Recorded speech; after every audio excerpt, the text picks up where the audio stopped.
cette première vidéo afin de vous faire une démonstration sur l'outil Odoo qui est l'ERP de la société. Alors pour se connecter à l'ERP, il suffit d'aller dans son navigateur d'internet et taper cette URL pour Mister Vélo, donc ici mistervelo.ovh:8069. Pour la version de production, ça sera certainement mistervelo.com:8069. Donc je saisis cette URL. Une fois que j'ai saisi l'URL, j'arrive donc sur ce formulaire de saisie qui me demande de choisir une base de données. Le RP gère plusieurs bases de données, donc on peut avoir une base de données de démonstration, par exemple, une base de données de test et une base de données de production.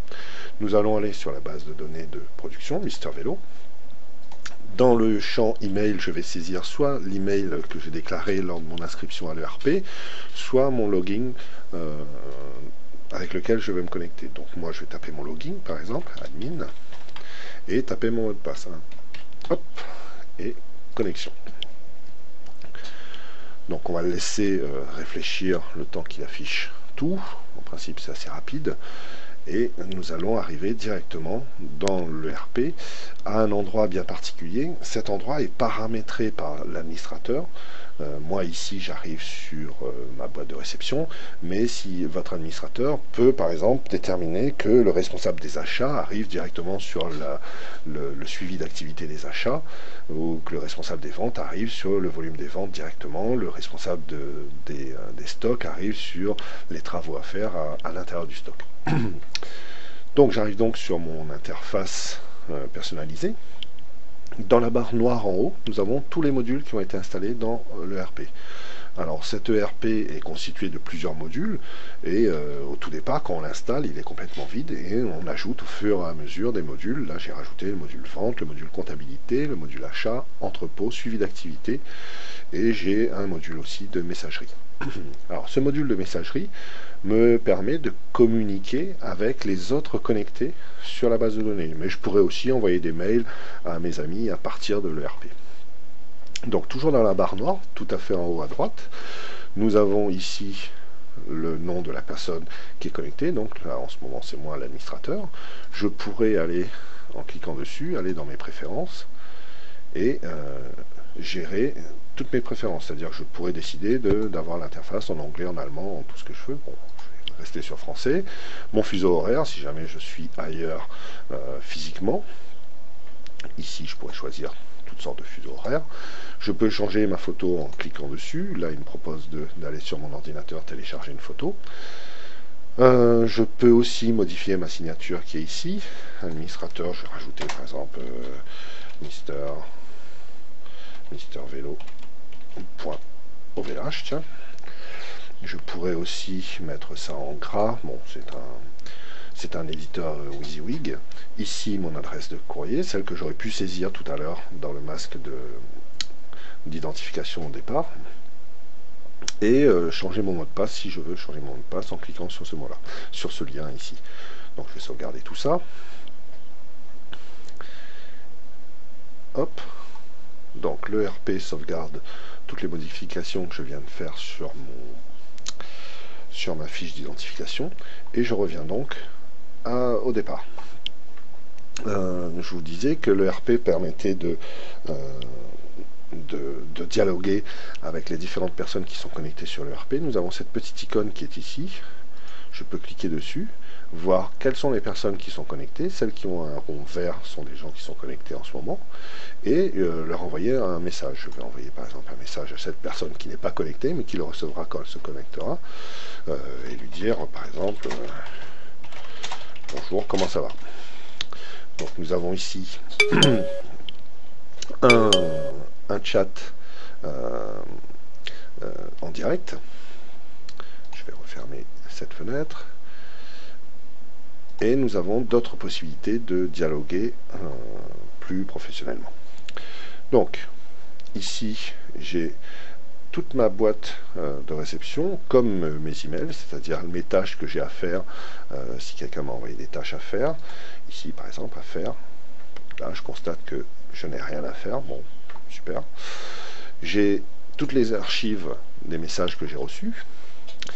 Alors, chaque utilisateur peut faire partie de différents groupes, et les groupes sont ni plus ni moins que des groupes de personnes qui ont été définis à l'avance. Nous pouvons avoir par exemple un groupe qui s'appelle administration, et à l'intérieur, il n'y aurait que les administrateurs système de l'ERP. De même, je peux avoir un groupe qui s'appellerait force de vente, et mettre à l'intérieur tous les commerciaux de la société, et ainsi échanger avec eux, sans que pour autant les autres soient submergés de messages. Donc nous avons ici tous les messages que l'administrateur a postés selon le paramétrage qu'il a fait et tout ça. Donc voilà. Ici, je vais descendre un peu plus bas. J'ai un calendrier. Donc j'ai mon calendrier qui s'affiche. Et à l'intérieur de ce calendrier, je peux, là par exemple, j'ai une réunion prévue demain à 7h15, enfin mercredi à 7h15. Je pourrais rajouter un autre événement, par exemple ici, le 17. En cliquant dessus, je peux rajouter un événement, faire un test de sauvegarde. Hop, créer l'événement. Et l'événement se met ici. Alors je peux définir l'heure à laquelle commence mon événement. Donc j'ai cliqué sur l'événement, modifier. Et je peux ici... non, pas dans ce champ. Donc là, je peux changer les dates. Hop, je peux changer les dates. C'est marqué toute la journée. Alors, je vais enlever toute la journée. Et maintenant, je peux modifier les heures. Donc, ça va commencer le 17 à, je sais pas moi, à 8h du matin. Et se terminer le 17 à 10h15. Terminé. Voilà, ma tâche est paramétrée, enregistrée. Ce que je viens de faire ici, j'aurais pu le faire aussi sur le calendrier directement. Alors ici, nous avons à chaque fois, dans tous les écrans de l'ERP, on a cette petite barre d'icône ici qui permet d'avoir différents affichages. Donc si je clique ici, j'ai l'affichage en type calendrier. Si je clique là, c'est en vue liste. Hop, la liste apparaît. Et ensuite, si je clique ici, j'ai la vue formulaire du dernier événement. Et je pourrais ici passer à l'événement précédent, voilà, comme ceci. Donc je retourne en vue calendrier, ma tâche s'affiche ici, je pourrais me mettre en semaine par exemple, l'affichage en semaine, et avec la poignée qui est là, on peut régler la durée de la tâche en question. Je pourrais aussi la déplacer et la mettre à d'autres jours, donc je vais la mettre, tiens, ici, 7h45 jusqu'à 9h45. Comme ceci. Je pourrais partager ce calendrier avec d'autres personnes. Je peux aussi avoir l'affichage au mode jour, semaine, mois. Voilà. Voilà pour le calendrier. Je peux ici sélectionner ma zone contact. Ici, j'ai la liste de tous les contacts que j'ai. Je pourrais ici passer en vue liste. Donc, je les aurai sous forme de liste, comme ceci, et ensuite aller voir à l'intérieur pour voir de quel contact il s'agit. Voilà. Je vais revenir en mode liste, comme ceci, et je pourrais revenir aussi en mode, ils appellent ça en vue Kanban. Donc, hop. Donc voilà, j'ai tous mes contacts. Ici, nous avons un système de notes. C'est-à-dire que je peux, c'est comme des post-it, je peux créer des notes et les positionner dans différentes colonnes que je garde ou pas. Par exemple, je pense que j'ai un peu trop de colonnes, je vais enlever cette colonne-là en cliquant sur la petite flèche, j'ai plusieurs actions, donc je vais supprimer. Voilà, je vais retirer la colonne notes et vérifier qu'elle n'y est plus. Voilà, j'aurais pu replier aussi, plier, voilà. Hop, et cette semaine, je vais la plier aussi. Maintenant, j'ai créé une note, donc créer. Je vais lui donner un tag, c'est-à-dire un mot-clé. Je vais l'appeler test. Créer test, voilà. Enregistrer. Et mettre ici le texte. Alors, ceci est un mémo de test à des fins de démonstration. Comme ceci, je pourrais par exemple mettre ce mot en gras, celui-là en italique. Je peux insérer des liens, insérer des listes. C'est un éditeur WYSIWYG tout à fait classique. Donc, je vais enregistrer ma note. Revenir en vue Kanban. Et ma note apparaît ici. Je peux changer la couleur du fond. Je vais la mettre en rose, tiens. Et ensuite, je peux la déplacer où je veux. Voilà, la classer où je veux. Alors parfois nous avons ce genre de petit message, voilà, ici, hop. Et gérer ainsi mes post-it en fin de compte. Et si je veux voir le contenu de ma note, voilà, si je veux voir le contenu de cette note-là, je clique dessus et j'ai tout le contenu de la note qui arrive. Je peux repasser en mode vue Kanban et j'ai encore mes post-it. On peut plier et le petit chiffre en haut indique combien de notes il y a dans la colonne. Alors, hop, pour la déplier, déplier. Voilà. Ici, nous avons comme une page Facebook, un mur, où sont publiés des textes laissés par les gens qui sont autorisés à écrire dans ce groupe. Par exemple, Wall Company, c'est toute la compagnie. Tout le monde est autorisé.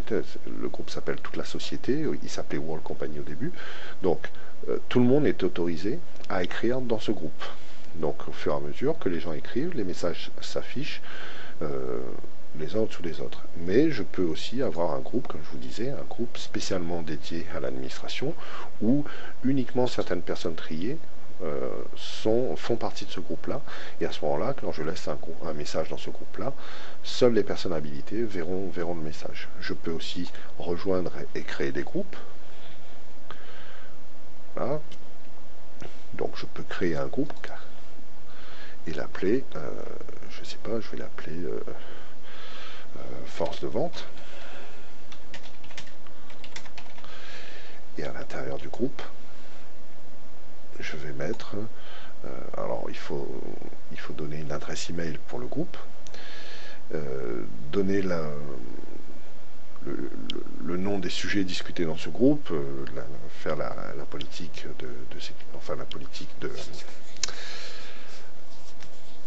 ce qui va être dit dans ce groupe, en fin de compte, et ensuite on peut sélectionner les différentes personnes, décider un abonnement automatique selon les fonctions des différents intervenants. Donc, annuler.